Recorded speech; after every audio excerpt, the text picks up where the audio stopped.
radio show that takes you along with host and age explorer Rod Gontos on his continuing journey of discovery into life's challenges, opportunities, options, and all the latest and greatest things that come with getting older.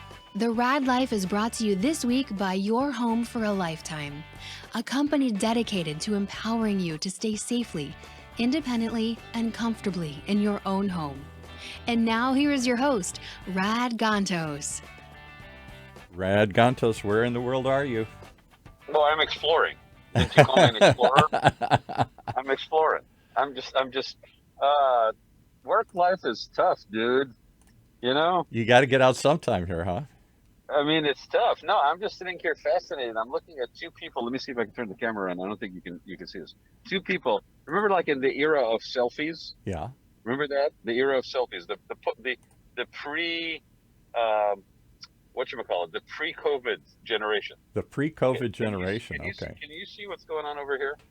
Right there.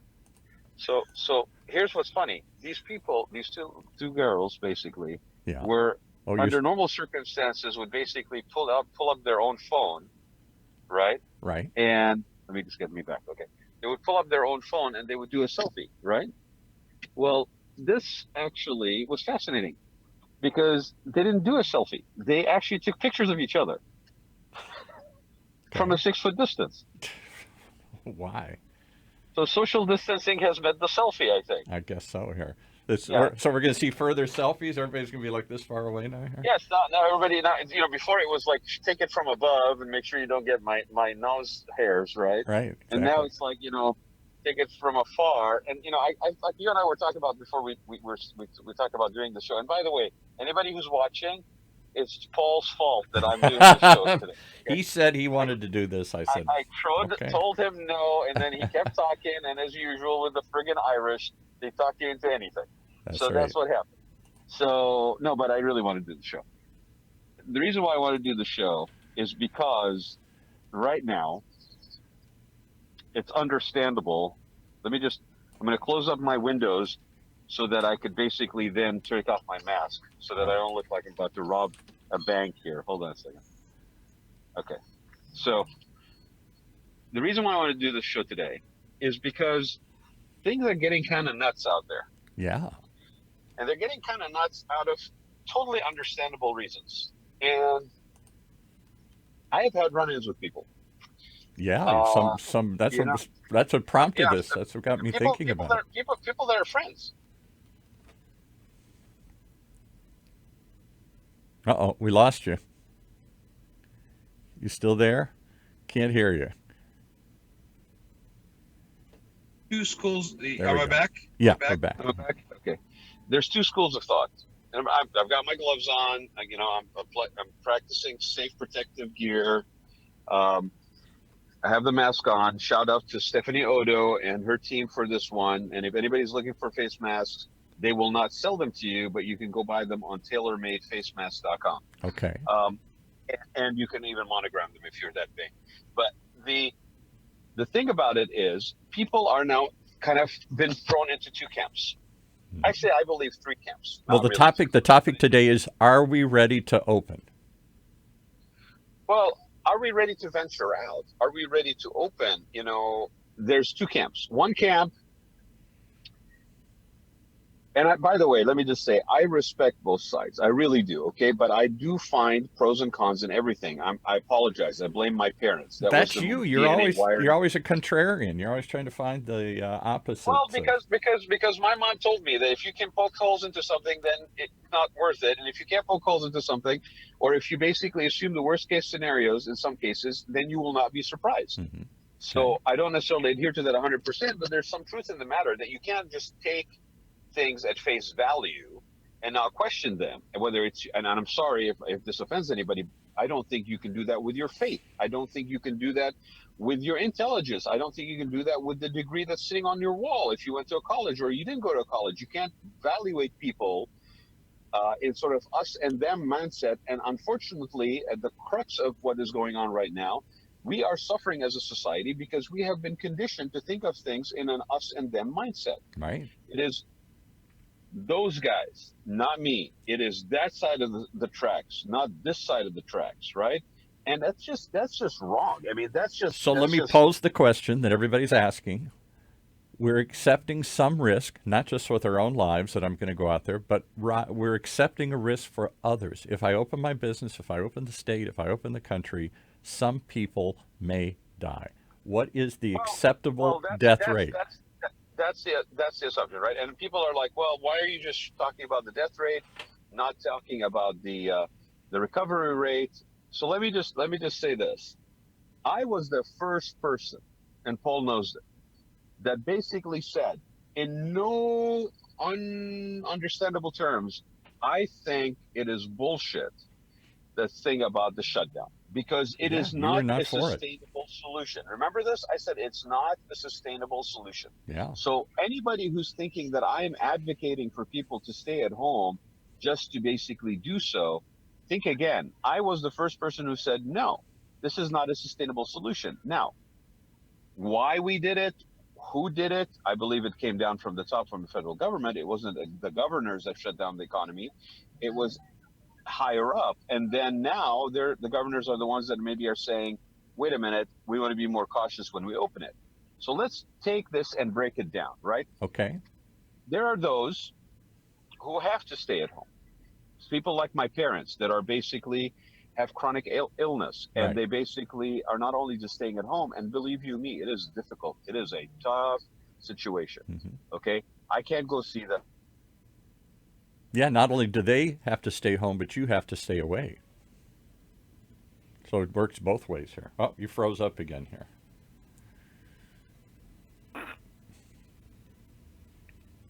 Wherever his internet is isn't working here. No, let's see if he comes back on this thing here. This is the joy of using Zoom for live calls from the field, from out on the road. But that's the whole idea of this show. So let's see if we can back up while see if he's going to come back in on this thing here. Well, the two questions today are we ready to open? That's the one question. And if we do, what's going to happen? And that's what we're going to look at here today. So I think you were waiting for him to call back in on. If you have something that you'd like to pipe in, we're willing to take some phone calls today in this show. We don't always have the ability to do that, but today we do because I'm in the studio. The phone number here is 949-330-7761. 949-330-7761. If you want to call in and offer your opinion, we'll be happy to add it to our voices and whoever else reads us some questions here. It's a hot question. Should we reopen? Can we reopen? What will happen if and when we do reopen? All of those are being debated. And as Rod was saying, there really are two schools of thought. There are those saying, I can't take this any longer. My business won't survive. My sanity won't survive. We have to get open. And there are those that feel infringed. You can't tell me what to do. It's a free country. I can take my own risks. I can smoke cigarettes. I can ride a motorcycle without a helmet. I'm willing to take that risk. But then there are those that say, it's not just your risk. If you want to risk your own life, that's one thing. But you might be infecting others. You might not know you have this. And by throwing people, or you might be encouraging people to go out there who don't otherwise have a severe condition and know they have to stay home, just ordinary people. And in so telling everybody it's safe and go back out, some of those people are going to get sick. Some of those people are going to die. What is the acceptable death rate? And that's a hard question to ask. And I think it comes down to who's dying. If it's me that's dying, there's no acceptable death rate. I'm not going out till it's completely safe, till this thing is gone, till there are no cases. If it's my family, my friends, my community, I don't want to see anybody die. But if it's those people over there, across the country, some part of the country maybe I don't like or don't have any affiliation with, okay, some people are going to die. And that's when they say, well, it's just like the flu. People die. We don't shut the country down. People die every day on the roads. We don't stop driving. We accept that as part of living in this country, a certain number of people are going to die, but not when it's your people. And that's the key. So we'll see if Rod's back with us here. See if he's rejoining us. Raad Gantos, are you with us? There he is. Sorry, buddy. That's okay. I just laid it out. And here's what I did real quickly so you know. Yeah. I kept talking. I said, it really comes down to this. Are we ready to open? And if we are, what happens when we do? And I said, as you started to lay out, there's two schools of thought. One is, Yep.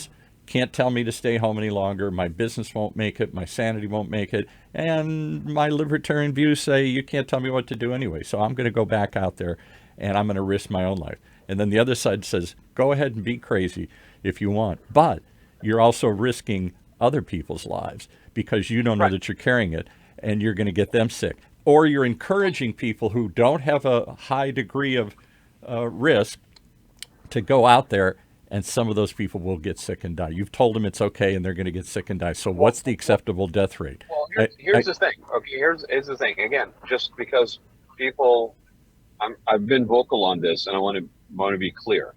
Okay, I'm not telling anybody to stay at home. Okay. I'm saying that if you choose to exercise your freedom to stay at home, freedom of choice, to stay at home, you shouldn't be looked at as some sort of pariah that is anti-business. Okay? And your fear, be it real or otherwise, or right, based on something, okay? That is your right, last time I looked in this country, to actually be afraid if you choose to. And out of it, basically making it sound like they're scaredy cats for doing that. You are not going to get anybody who has a fear-based anything to basically change that behavior. When was the last time you told your children, okay, oh, I'm sorry, son, you're afraid of the dark? Well, snap out of it, goddammit, you know? And that really worked. It never works. You got to show empathy. You got to understand that you need to convince them based on facts or whatever it is that it's going to take for them that it is safe to come out again. Now, you can't tell people their fears are baseless. That's the way I feel. But you're feeling like a little kid. Well, that's the way I feel. Sorry. Well, because you're not being an American patriot if you allow yourself to fear for your own safety.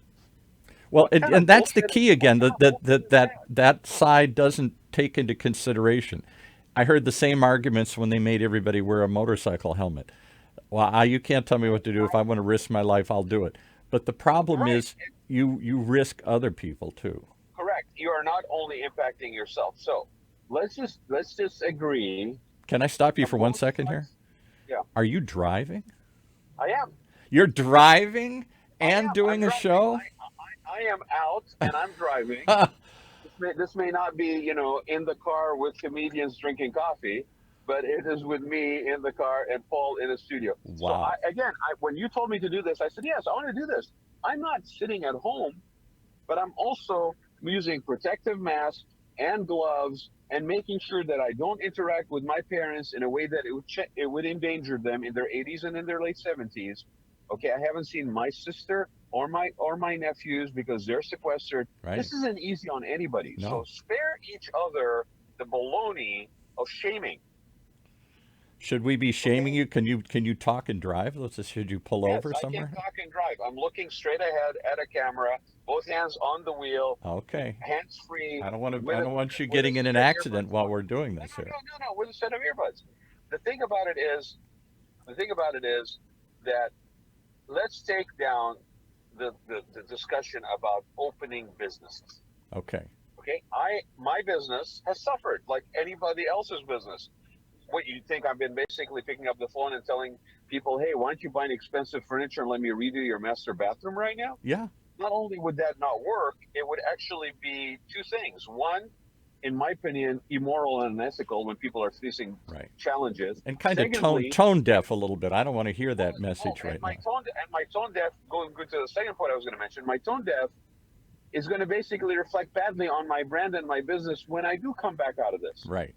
Because people are going to remember how that employee was treated by their employer Yeah, or you weren't by their worried employer. about me. You didn't ask about me. You only wanted to sell Right. something to me at this period of time. Exactly. And Right. there are people out there that are doing this, and it's going to backfire 110%. I've already seen people basically react negatively to it. I have And too. if I've, you, I've had been pitched, and people say, well, I know you're stuck at home, so why don't you buy a new mattress? I'm like, really? That's what you want me to focus on? I know you got to make money. I know business has got to go forward. We talked about this in our sales shows, and everybody right. said, maybe you just tamp down the sales. You don't go away, but your first question isn't can I sell you? The first question is, how are you? How can I help you? Well, prolong the life of that mattress, to use your example. Help teach me about maintenance that maybe I never thought about when it comes to my mattress, other than flipping it over every once in a while. Right. Show me about how maybe I can clean it, air it every once in a while. Like, share with me something that you're not selling me to make me feel that you are a valuable addition to my sphere. Exactly. And then I have Exactly. loyalty. Then I will basically come to you later. So let's talk about this. I know firsthand, what it feels like to have a business that's shut down. hmm Okay. But I also know that if I had a brick and mortar right now, I would be in a quandary, basically wondering whether I should open hmm or not, Exactly. for a number of reasons. And for those who are asking other businesses to open, and if they don't open, somehow shaming them for not being patriotic enough, you're not the person who owns the business. So that's one. Right. Two, let's take into consideration what that person who owns the business will have to do. They will have to basically now stop having their rent deferred. So $5 a square foot, 1,000 square feet, that's $5,000 of a bill right away before you even turn on your lights. Right. Utilities are due, labor costs now are due, and you're being told that you can't operate your whole 1,000 square feet. You can only use half of that space because you're going to have to maintain a 6 foot distance between things. So restaurants lose every other table. Right. Barber stations lose every other barber station. Retail locations, you're going to have to let people in groves, and you can see it already at grocery stores. There's one in, one out. hmm Spaces, have to be separated. You have to identify and indicate all this stuff. You have to provide sanitation stations for your staff. You have to provide face masks for your staff. hmm You have to basically convince your customers that are willing to come out of their gopher holes, if you will, or their bunkers, right, early, that you are safe enough for them to come into, hmm right? And so at best, you will be operating at half capacity, at 50% capacity. Right. Now, with all the additional costs and retrofits and the touchless POS stations and all that stuff that you have to do, will you be making enough money with 50% capacity to justify your going out and doing this? If you are, hats off to you, but I don't know a lot of businesses that have those kind of margins, No, because especially we, in the we food and took as little beverage. space as possible, and we try and pack as many people in because space is expensive. That is maximizing square footage. You hear Right. that? Remember? Right. Now we take maximizing square footage and cut it in half, Right. because everybody I will guarantee you, and I'm not picking on anybody because it's the nature of conducting business. Everybody that has an occupancy of 25 has been seating 30 to begin with, Yeah. Right. right? And the person who's had, I don't know, it's supposed to be 10 people on your patio, you've snuck in another 4 chairs. Somebody's calling in here. Keep going. Yeah. So my point is this: that is a decision that each business owner has to make on their own. We got a call? Okay. Every business owner has to make that decision on their own, right? But if a business owner decides not to go ahead and open, because even there's another layer to this. What about the liability factor? What protects that business owner from being sued by somebody who claims that they got COVID-19 at their facility? Okay, and for those who say that you cannot prove causation, I agree. It's a very difficult thing to try to prove causation. However, what if somebody files anyway? And if that's not an issue, then why are the chambers of commerce and people that are in the business advocacy side of things all hell bent right now on getting businesses to be exempted and protected from possible liability? Are you there, Paul? We got someone calling in here. Okay. we got your while friend. Paul figures out who's calling, do you have him on the line? I do. It's your friend John Dade from the Cigar Nights. Can he hear me? John, can you hear me? I got you. Hello. Oh, that's great, John. Good to hear from you, buddy. So he was Good. tuning I had to turn in, the speaker and down because of the delay. I turned down your speakers in the back there. So I had thrown. I'm gonna give it a little pitch. I'm gonna give it a little really quick sneak peek pitch, though. Okay. John Dade. We are in process to develop a show for John Dade on Golden Seal Productions. Yes, which will be run here on the network as well. Which will be on OC Talk Radio. Yes. So, hey, John, how your day going? I've been doing great. Dealing with the COVID shutdown, and this was a topic near and dear to my heart. So, since I know you it guys is. are live, I had to call in. So the question of the day, John, is: are we ready to reopen? And if we do, when we do, what will happen? So let's start with the first half. What do you think? Are you ready? You do these cigar night mixers. You're not going to start doing those next week, are you? Or maybe you are. No. There's a couple different issues. In the business that I'm in, financial markets, alternative investments. I'm fortunate I do most of mine, in this environment anyway. Right. Phone, fax, email, and what have you. Right. As for the cigar mixers, no. I don't think there should be large gatherings right now until we get a better all clear. But as far as businesses, they are suffering. They need to have some vehicle where they can open and practice safe policies to allow them to do business and the customers to get out and do business with them. Okay. Now the second half of that is, and that's because that's a really touchy question and it's a difficult one to answer. Rod laid out some of the reasons. Don't let him to do it. It's probably not a good idea. You're going to have half capacity, and you're going to have a lot of rules and restrictions and whatnot. But I get it. But I'm starving. I got to do something here. My business is dying, so I got to reopen the store. I got to throw the doors open. Will anybody come? Well, I think they will. Just the last few days, I've noticed a lot of more traffic on the freeways and on the roads in the cities. I have too, just anecdotally. I don't know if that's true or not, but that's my impression, right? Yeah, and where I go shopping, a couple places, Trader Joe's, Home Depot, the local markets, there's people lined up outside to get in to do the necessities.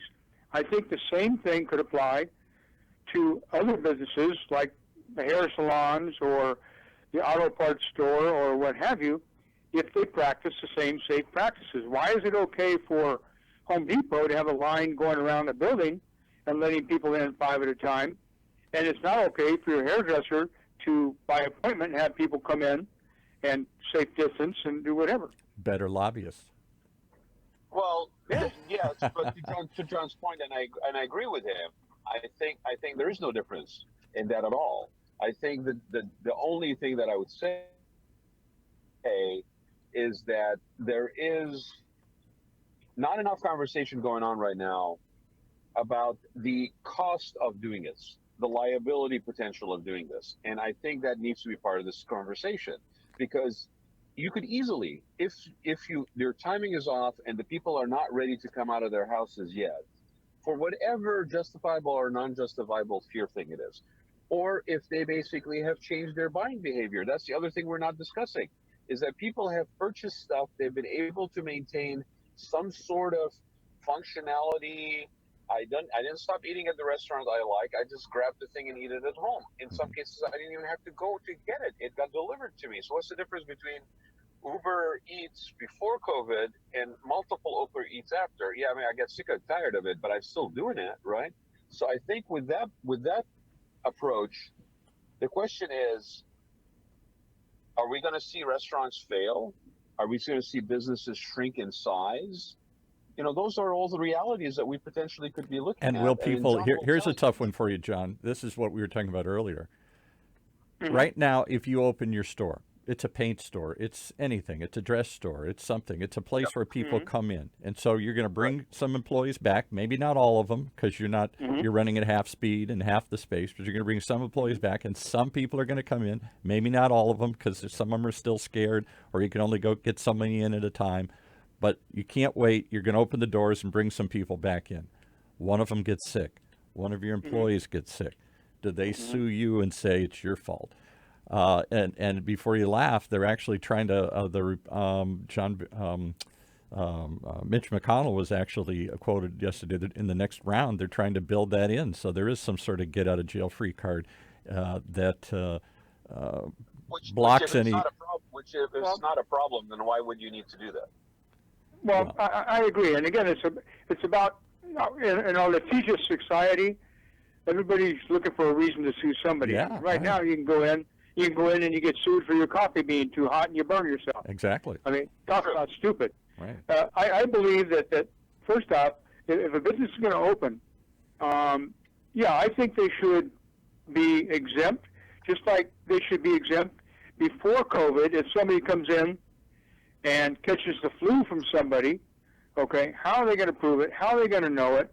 You know, and what have you. So you can't go in and say, hey, I was in getting a burger last week and I got the flu, you know, and I'm sick on the dog and I'm going to sue you. Now, you gave it to me. On the flip side, though, let's say it's a restaurant and they're not following safe practices. They're sneezing all. They don't have sneeze guards. Then they shouldn't be open. That's the whole point. If they're not following safe practices, number one, they shouldn't be open. They should be shut. Number two, the customer coming in should go, whoa, forget about it. You know, you're not practicing safe things. I'll take my business somewhere else to somebody that is. I was worried. I went to a I don't know. John, you might have people doing that to businesses that open earlier than they think they are ready to. I mean, that's the other thing too. There's no answer to this conversation that we're having. No, all I dilemma. was trying to do earlier was just to tell people that regardless of what your emotional feelings are about a situation, everybody has the right and freedom of choice to make a decision. Absolutely. And if Right. it means that they're basically wanting to be, self-sequestered, that is as valid as you wanting to open your business. So Yep, will I we? agree. And Will we shame if each that- other? Well, that's the point. Will I yell at you because you came in? You should have stayed home, or will I yell at you because you didn't come in? You dirty coward! Come on, you got to support me. I'm dying here. No, I will shame you if you come in and aren't practicing safe practices until we get the all clear. Right. Because now you're putting me and my employees at risk. Yeah. Right. I'm opening to service you, so please help us by practicing safe practices when you do come in for my business. So that's an interesting one. All right, so I've got a restaurant again. Here, let's talk about the most extreme examples. I've got some. You're coming in, and you're coughing, or you're looking a little shady there. Do I walk over to you and say, you didn't get enough sleep because you drank too much the night before. yeah, whatever. And you're a little choking a little bit. So do I walk over and say, are you okay? And you say, yeah, I'm fine. And then you say, nah, I don't want to serve you. I think you should go home. I think that's a valid question, and I think the choice should be with the shop owner, which just like it is now, we reserve the right to refuse service to anyone, period. Right. If the sign's hanging there, you know, that's the way it is. Under these circumstances, I think it's a justifiable request to have the person either wear a mask or leave. Yeah. Because I can tell you, when I used to own a bar myself, boy, if you asked anybody, I couldn't agree more, John. if you told anybody you weren't going to serve them, even if they were drunk, boy, there's always a fight in that. They never want to hear it. Well, there's another layer to this too, gentlemen. It's that. What about the fact that according to the guidelines, and this is the funny thing, is I don't know how many people are really reading these guidelines. If you read the guidelines, you are supposed to measure the temperature of everybody who's working in there at the beginning of their shift. Yeah. You're supposed to give them, and if their temperature is above a certain point, you send them home. They cannot work. If you that means you're going to sort of like invade their privacy, their sort of HIPAA privacy in that capacity. The right to work will now be associated with your temperature, fever or not. Yeah. You also will need to give them every 30 minutes a chance to wash their hands. Now, last time I looked, people have a hard time getting 15-minute breaks to wash their hands and sing happy birthday long enough to sing happy birthday. We now have to provide those stations. We have to provide the separation between staff. So those are to your point, John. Those are the guidelines. If you follow those guidelines, I have no problem at all. How many people are ready to do that tomorrow? Well, that's the point. It should be that choice given to those who wish to follow the guidelines or not, and open for business or not. Again, it's about being adult, about being a normal person with normal thoughts, saying, if I'm going to do this and follow the guidelines, I can be open. On the other hand, if I'm going into a restaurant or other business in this environment, I should be adult enough to wear the proper equipment so that I'm not putting them at risk. It's just a So common sense now we live in a perfect world. People act perfectly, but we live in a world where people do dumb things. I know I opened that up. So now, who is the thought police? Who gets to act as the health police? The enforcement. Yes, who's exactly. the enforcement? This business is not following safe practices. We're going to fine you or shut you down. These customers are not following safe practices. We're going to kick you out, or you can't come in. We have health department people now that do the same thing. There's still a lot of them. There's still a lot of them, and it's half the businesses or a third of the businesses. They should be able to kind of know who's open and circulate. I mean, again, this all too shall pass. Right. God willing. Do we have a report line? Do I go up and down the streets and there's a busybody who goes and tells everybody, okay, I'm calling the hotline again, the health department hotline, the sheriff's hotline, this business. Well, look at it this way. If somebody does that, okay, and they say, okay, so-and-so is open, and I'm reporting it, and they come out and they check, and so-and-so is doing the right thing, then fine. So-and-so's doing the right thing. Everything's okay. And the other guy, he just goes on about his business. So you're always going to have those kind of people anyway. Right. Okay, let me go one further. All right, so not just the enforcement of it. Are we going to get to a world, this has actually been bantied about, it seems so 1984, so Big Brother-ish to me, but maybe that's where we need to be in this, that we're all going to get a health passport, and we're going to have to surrender it and show here, to go back to work, I've been tested. You're talking about Bill Gates' chip system coming down, huh? Kind of, yeah. I mean, but they're literally saying maybe if you're going to go into a factory, for example, where I can't space you out as much as I'd like to, or any business. Well, but not even to that point of conspiracy. What if somebody actually is in a proximity or a touch business, right? Right. Like, it's not that far-fetched. We have licensing for cosmetologists. We have licensing for massage therapists, right? People that literally lay hands on people. Right. And so is it far-fetched to believe that people working in a food and beverage environment will have to basically provide proof of health every 6 months, maybe? Is that something that is extreme? Is it something that we should be okay with? What do you think, John? No, I don't think we should be okay with it. Number one, and don't call it conspiracy theory because I'm throwing it out there, but we have a crisis now that, in my opinion, has gone way beyond where it should have gone for a number of reasons, but that's a whole other discussion. Right. We shouldn't use or allow anybody else to use this particular crisis to set an agenda that's going to follow us for the rest of our lives. It's a one-off. Let's deal with it one-off and move on. You didn't see anybody with the Spanish flu or COVID or 1918, SARS or anything else, have to do this for the rest of their life. It happened. But look at what happened when a handful of people blew up a building in New York. We immediately changed our lives. Look at all the protections. We spent trillions now, or billions. Homeland Security. Yeah. Taking our shoes off at airports because a handful of people used a shoe. One guy put a shoe in a bomb, so now everybody all the time has to take their shoes off. Yes, which was an overreaction, and yes, we still have the residuals, but that's not a virus. It's not the flu.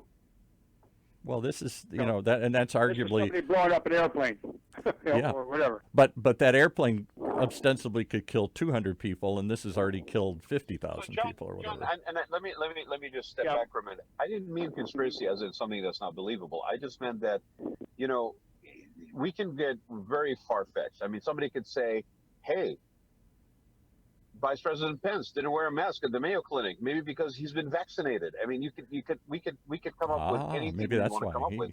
I don't want to go down that path because it's just the purpose of today's show is: are we are we ready to open? Have we put all these things in place? Have we got, and we've thought it all through, what's going to happen in all these instances we throw out, and then maybe it's time for the next part of it. What happens when we do? So tomorrow they say, okay, John, all these businesses can open up. You're right. It's with overreaction. Time's up. Let's go.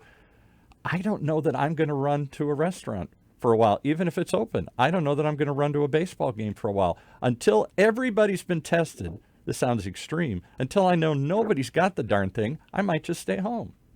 Well, but we got three people on the show right now, so let's just go around it. You just basically said what your comfort level would be, right? So, John, under those circumstances, what would your behavior be? Well, quite frankly, number one, I would start revisiting, especially the businesses that I already have a relationship with. Mm-hmm.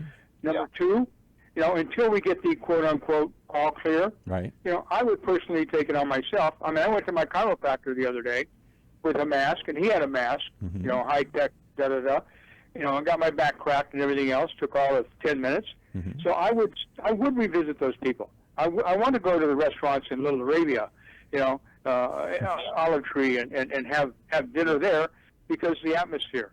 So I would do that because I would wear masks until we get the all clear. So I don't have no problem with it. But again, I'm going to protect myself, and because of that, I'll be protecting the other people with my mask and doing the right thing. So what, and Rad's going to answer the question, but before let John off there. So what do you think most people will do? And I take a look at what happened. They opened the beaches here in Orange County last weekend. It was just supposed to be to walk on the beaches and stuff. People flocked there. We're all crowded like nothing had happened. And the governor came out, others came out and said, that wasn't what we were asking you to do. We're trying to give you a little leeway, and you went right back to the way it was. So will people rush back into the restaurants, rush back on the planes, rush back to the baseball game, or are they going to be like me and say, not for a while? No, I don't think. Number one, we drove to Huntington Beach on Sunday. We took a little cruise down there, and I know this is a hot spot for Rad because he posted it. But these were people. He's a radical. Rod's a radical here. Okay, go ahead. No, Saturday He's a provocateur. Saturday in Huntington Beach, I drove by there myself. Saturday was a different story.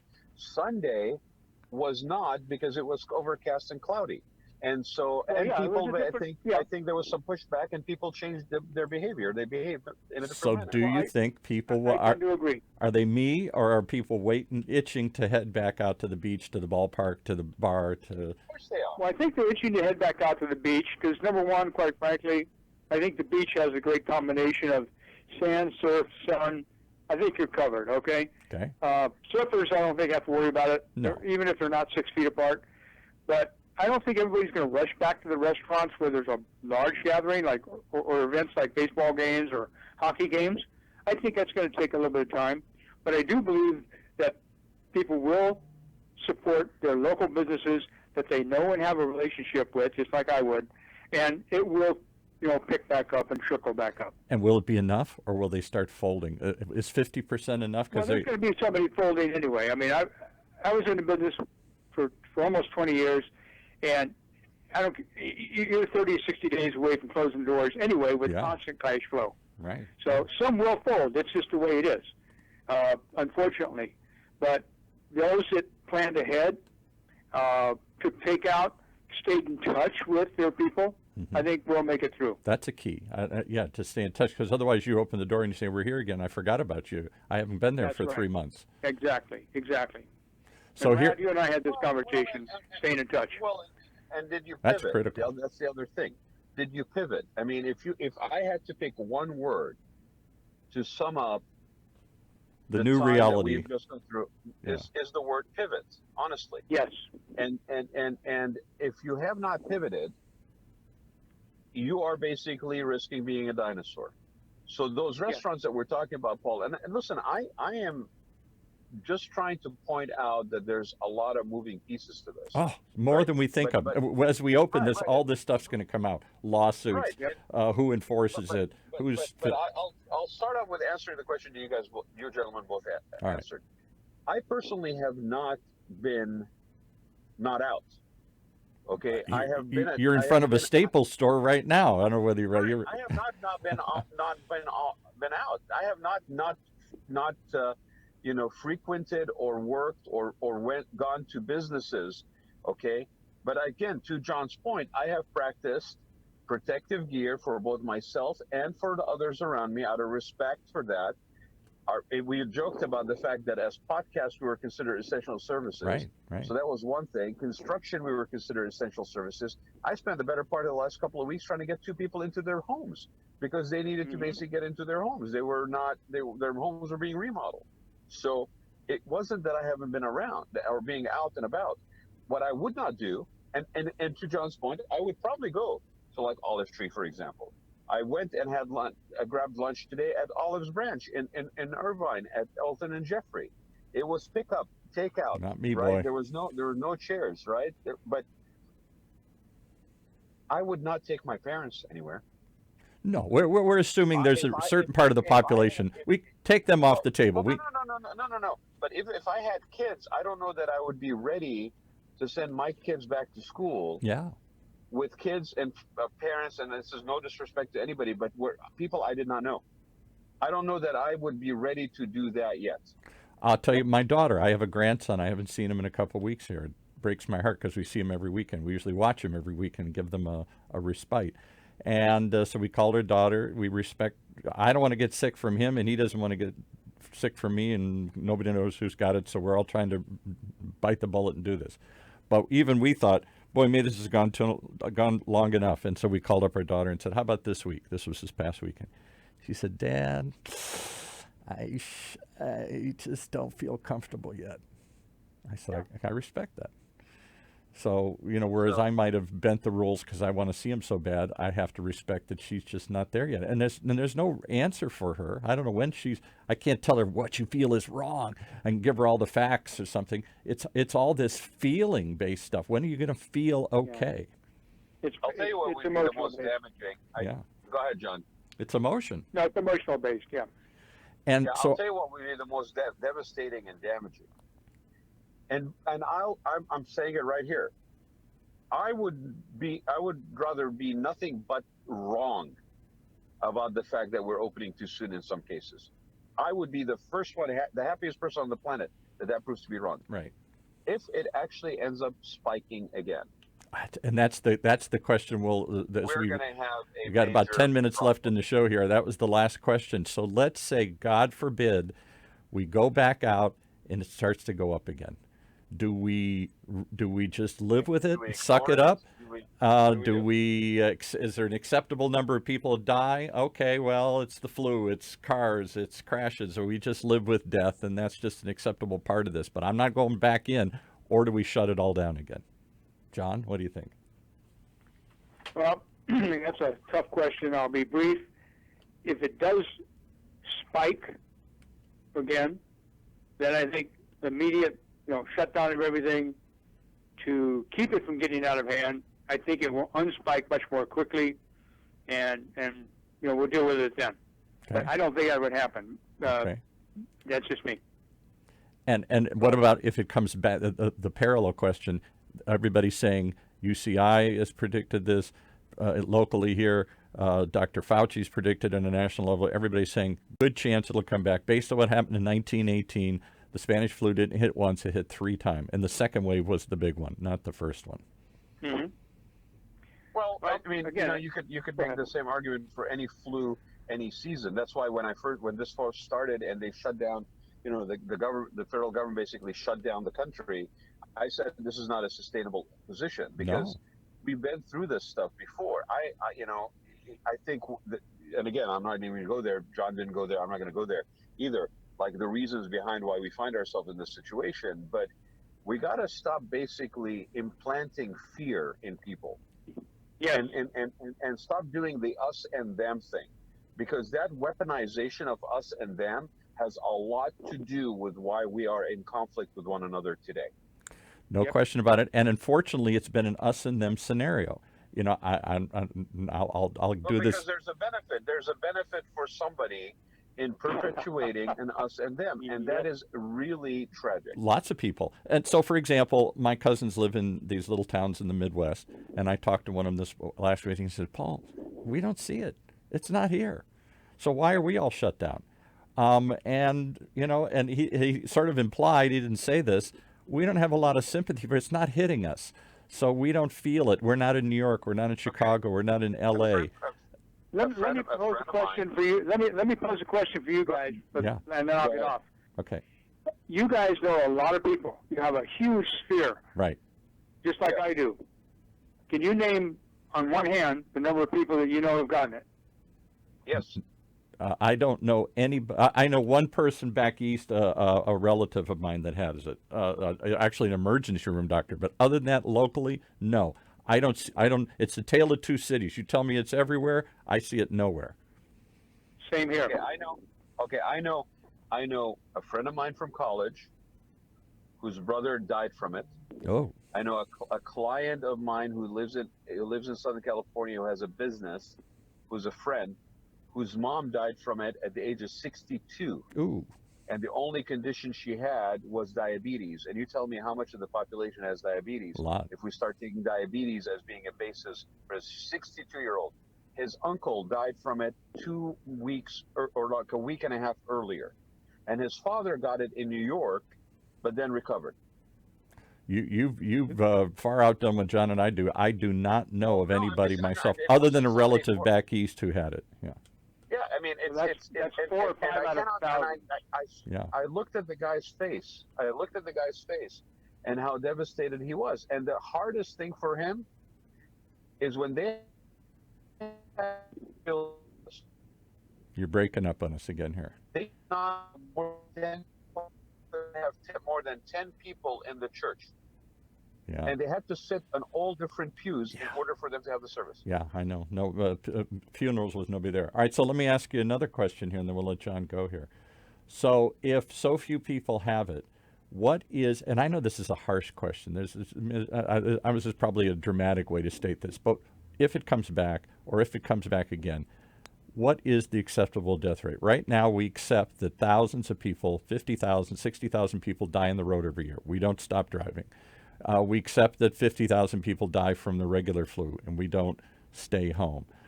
This one was projected to kill hundreds of thousands of people, potentially, if we didn't do something. Maybe we stopped it. Maybe that was wrong. What is the acceptable death rate at which we say, it's sad, but that's okay. We're going to keep going, or no, God, that's horrible. What's the acceptable death rate? I would say if you're looking percentage-wise, Or use numbers past or what? baselines. Yeah. Use past baselines as percentage-wise. I think right now the U.S. is running a 0.16 percentage death rate. Compared to others, I think that's pretty low. So, here's why I'll make the other point. In 1918, they did shut it down for a little bit, and here and there in different big cities mostly, but people mostly went on because there were lots of things that killed you in 1918. There was polio, there was typhoid, there was measles, there were lots of things. So as horrible as it wasn't unexpected to lose a child. You didn't want to lose a child, but it wasn't unheard of to lose a child or a friend or family. You didn't expect everybody to live. It was one of the dangers of living in the world. Expectancies was shorter too. Yeah, now we go, oh my God, if my grandson died, I'd be devastated. I mean, take the gun and shoot me here. I don't expect anybody young to die or older people to. I expect everybody to live for as long as they can. So for me, the acceptable death rate is, I hate to say it's zero. And I know it's not zero in the world, but and especially if it's somebody I know. If it's somebody I know, then shut the whole country down to save my grandson. Can I ask a question of John? John, let's assume that this has been a learning lesson, okay? For the country and for us, yeah. Right. This is just a learning lesson, right? And I'm not going to even say for the country, just a learning lesson.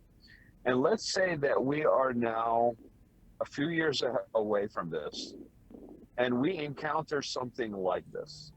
What have we learned this time around that we could apply for when that happens that would be maybe more effective?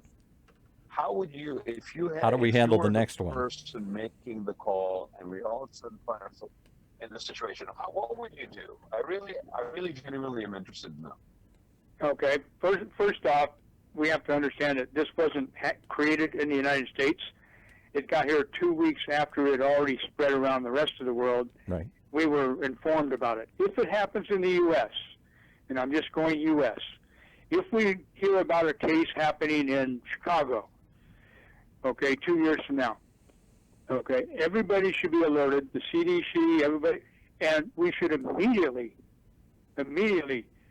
shut down, the travel, the this and the that and what have you, start quarantine, start self-quarantine, and we won't get to where we are now.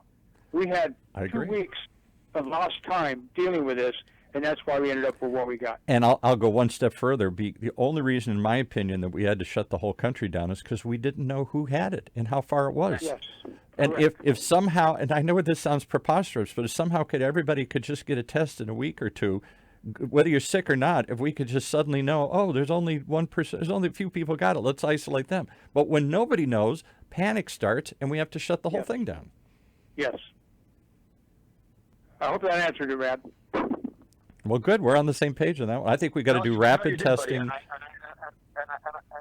Well, and that's why I asked it, because I think once all of this stuff settles, I think it'll be clear for people who want to see it and want to find common ground that we're really all on the same side on this one. Yeah. Nobody wants to lose lives. Now I'll give you. Nobody wants to encumber anybody's business, prospects. Nobody wants to feel like they are being freedom robbed from them or somehow restricted. I think we're all in the same. But I'll give you one cautionary note as the historian in the group here. I studied history for years. I'm a history major, and the Spanish flu is kind of a footnote in history. It killed 650,000 people in America, 30, 40, 50 million around the world, and it really gets very little play in the history books partly because it was the end of World War I, and bigger things were happening.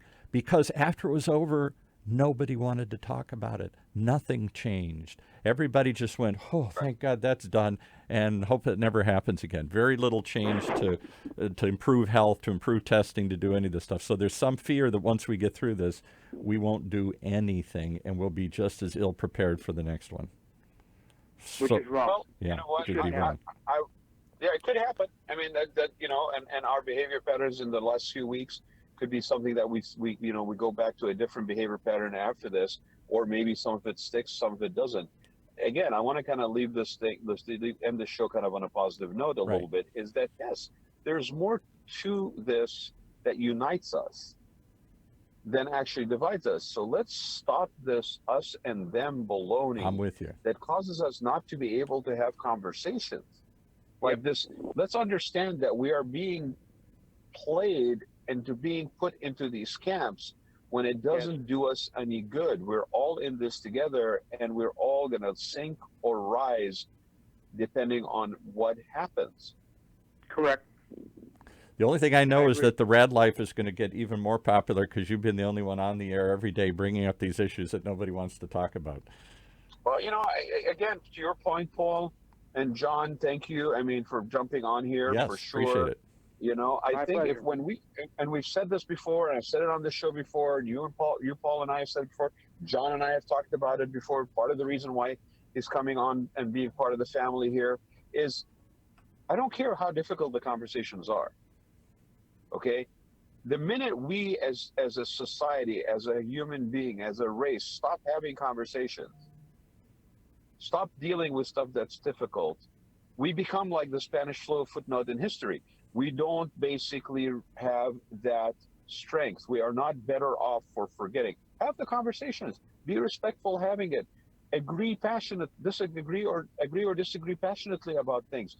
But at the end of the day, still have those conversations. That's right. Because that's the only way you learn, and that's the only way you find commonality and get through it. It's the only way you grow. Exactly. Yep, absolutely, John. Thanks for coming on. John, Dave, give us a plug for the cigar. Give us a plug for both your businesses. Thanks for having me. And since you brought it up, staying in charge, we're having a virtual coast-to-coast cigar and rum tasting May 13th, 5 p.m. Go to our Facebook site, CigarNightBusinessMixer.com, or Cigar Night Business Mixer on Facebook, and there's an event site. We're going to send out emails, coast to coast, rum and cigars. Love it. Yep. Actually, John and I have already done. John was kind enough to ask me to co-host a cigar night with him. We did one virtually, and April I 8th. think Yep. John, it's going to be somewhere around the middle of May. Is the one that you're talking about that we're talking about doing virtually too, right? May 9th, he said, I Yeah, think. May May 13th. 9th. I'm May 13th. May Yes, 13th. right. Yeah. So we will definitely be talking about that as well. Thank you, sir. Thank you, John, for joining me, my friend. I look forward to seeing Thank you you all soon. for having me. All right, thanks, John. Bye-bye. Bye bye. Paul, thanks again. Keep for the rattling my conversation chains going. and making me do this Keep the when I didn't really conversation want to going. do it. You Be have safe. been listening to the Rad Life Radio Show with your host and age explorer, Rad Gantos, brought to you on the one and only octalkradio.net. Join us again next week as we continue our journey of discovery into life's challenges, opportunities, options, and all the latest and greatest things that come with getting older. Are we off?